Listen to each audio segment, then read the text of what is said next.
A gente segue falando dessas medidas de Donald Trump, agora com Fabrício Naidski. Bom dia, Fabrício. Bom dia, Lívia. Uma pesquisa do grupo Ipsos, em parceria com a agência Reuters, revelou a aprovação das medidas do novo governo Donald Trump nos Estados Unidos. Fabrício tem mais informações para a gente. A sensação, então, é positiva dos americanos até agora, é isso? Não muito. Está bem dividido por lá. Trump tem o apoio da sua base eleitoral, cerca de 30%, 35% dos eleitores americanos, aproximadamente. Mas o resto, em relação à maioria das medidas, das ordens executivas assinadas por Trump até agora, ou prometidas por Trump até agora, não tem recebido a aprovação do público americano. A gente está falando aqui de 45% dos americanos que aprovam o mandato de Donald Trump até agora em pouco mais de uma semana, 9 dias aproximadamente, contra 47 que apoiavam nos primeiros 2 dias de mandato. Então essa pesquisa tem sido atualizada semanalmente. Lembrando que lá em 2017, quando ele assumiu o governo, ele chegou com 49% de aprovação popular e deixou a Casa Branca em 2021 com 34%. Isso semanas, dias após o ataque e a invasão ao Capitólio. Mas falando das medidas assinadas por Donald Trump, a gente até trouxe aqui os números dessa pesquisa para explicar exatamente aonde que está o presidente republicano nesse momento. O que tem a maior desaprovação do público, pelo menos até agora? A gente vai trazer na nossa tela. Fim de requerimentos para funcionários do governo declararem presentes e investimentos. 77% de desaprovação do público contra 20% de apoio apenas. Renomeação do Golfo do México para Golfo da América, o Golfo dos Estados Unidos, tem 70% de desaprovação. Lembrando que essa é uma medida que é meramente uma perfumaria, né? Ela não vale para fora do país. Aqui o Brasil, por exemplo, a gente vai seguir chamando de Golfo do México. Isso vai de um país para o outro. Mas lá nos Estados Unidos não recebeu muita aprovação, não. O perdão aos condenados pelo 6 de janeiro, pelo ataque ao Capitólio, também teve 62% de reprovação, apenas 34% de apoio.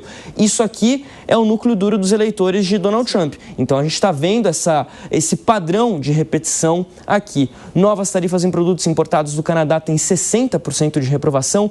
Esse também aqui chamou muita atenção. O fim do direito à cidadania por nascença, 59% de rejeição do público. Lembrando que essa medida foi barrada, pelo menos no primeiro momento, pela justiça americana. Trump disse que vai recorrer. A gente tem outra tela para trazer aqui com mais números envolvendo o governo Trump. Fim da política de contratação de mulheres ou minorias raciais, 59% de rejeição. A retirada dos Estados Unidos do Acordo Climático de Paris, 56%. Tarifas em produtos importados do México, 55% de rejeição. A coisa começa a mudar quando a gente fala aqui, adiar a suspensão do TikTok. Aí tem 44% de aprovação, 52% de rejeição, 4% do público ali não sabe ou não quis responder. Quando a gente vira a página, começa então a chegar na parte onde o governo Trump tem mais aprovação nesse momento.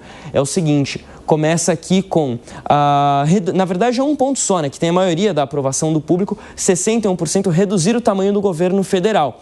O resto, as medidas que estão mais equilibradas aqui entre o público, que divide mais opinião, geralmente 50-50, são medidas ligadas justamente à redução do orçamento, à economia das contas públicas. Então, suspender contratações nas agências do governo federal, obrigar funcionários a trabalhar presencialmente, ao fim do home office para o funcionalismo público lá nos Estados Unidos, diminuir restrições na exploração e produção de combustíveis fósseis. Os Estados Unidos querem voltar a explorar petróleo e gás no seu subsolo. Com isso, os custos lá nos Estados Unidos para combustíveis acabariam sendo bem menores. Mas as medidas mais ideológicas, elas têm recebido mais rejeição do público nesse primeiro momento. Essa pesquisa foi feita entre os dias 24 e 26 de janeiro, com 1.034 pessoas. A margem de erro é de 3,9, 4 pontos percentuais para mais ou para menos. Então é o começo um pouco conturbado do governo Trump. Mas tem uma questão, ele não se importa com reeleição. Ele não precisa se preocupar com isso. Ele Nem deve, né? Nem deve, ele não pode concorrer em 2028. Então, por ele, nesse momento, tá tudo bem. Não é exatamente um problema para Donald Trump.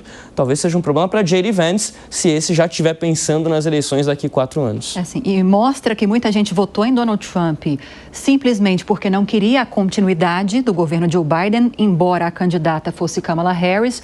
Mas muita gente não concorda. Essas pessoas não concordam com essas medidas que estão sendo adotadas. É um sinal disso. Não é exatamente porque ele chegou à Casa Branca que ele chega totalmente amparado pela... Exatamente. Era muito mais desaprovação do governo anterior do que a aprovação dele próprio. Obrigada, Fabrício. Até a próxima.